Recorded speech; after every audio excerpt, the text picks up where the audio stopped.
Hi friends, Rudy von Strasser here in my wine cellar, and I'd like to take a moment to talk to you about aging wines, and what a better place to do it. First of all, it's important to know that as soon as a wine is put into the bottle, aging starts. And that aging is a series of chemical reactions.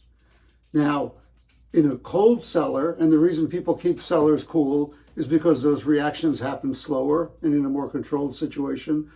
In a warm environment, like on your kitchen counter where it's 85 degrees in Texas, those changes are going to go a lot faster. So if you'd like to age wine, if you plan on aging wine, it's important to have temperature control. Also, you need to know that bottle size matters. If you look at this 6-liter bottle, it's going to age much slower than a Magnum or a 750 or even a little 375. So if you have 375s at home, drink them sooner than you would drink a bigger bottle. I want to talk about what happens at aging, and I've drawn a little graph that I want to show you. And this graph on the x-axis has time, and on the y-axis has concentration. And the red line I drew is what I call fruit characteristics.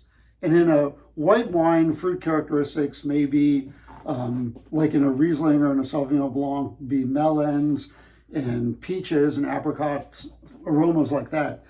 In a red wine, it may be strawberries, brambles.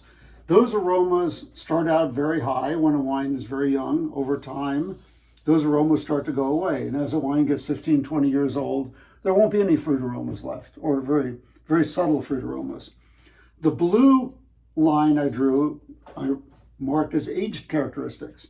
Those start out at 0 when a wine is young, and over time, those start to increase. And the important thing with this graph is that at any time you drink this wine, it's going to have very different characteristics. As a young wine, it's going to be mainly fruit and very little age characteristics. At 4 or 5, 6 years old, it'll have some fruit and it'll have some age characteristics. In the 10-year period, it might have a little bit of both, but the fruit is starting to go away. And at 15, 20, 30 years, there's not going to be much fruit left and a lot of age characteristics. And the reason that's important is because the biggest variable in aging is what do you like, is the consumer's preferences. People who have cellars and drink old wines all the time are used to the characteristics that you get with age. And those characteristics in a white wine might be things like butterscotch, almonds, old apple core. In a red wine, they may be more like coffee, olives, tobacco, cassis, things like that. And someone who likes old wines and likes age characteristics is going to like that and not like young wines. They're not going to really be very interested in the fruit. Someone who's used to drinking fruity young wines their whole life, if you give them this bottle of Chateau Lafite Rothschild, 35 years old, this may get a 98 from Robert Parker. It may be worth $1,000. But if you give this to someone who drinks young red wines their whole life, they're not going to like it. So the biggest variable of all is what do you like, is the consumer preference. And that's important to know.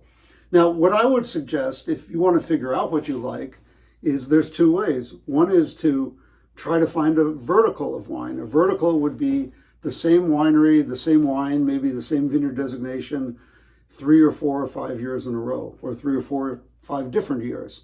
So if you're able to buy the same wine, but in different vintages, buy 4 or 5 different vintages, have your friends over, maybe put them in a bag, put them in labeled glasses, and do a tasting and compare them and see which ones you like. See if you like old, see how they've changed over time.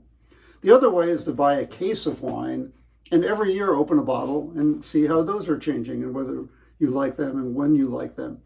When my wife Rita and I were married, we got a case of Bordeaux as a wedding present, and we opened a bottle every year on our anniversary, and it allowed us to reflect on the development of the wine as well as the development of our marriage.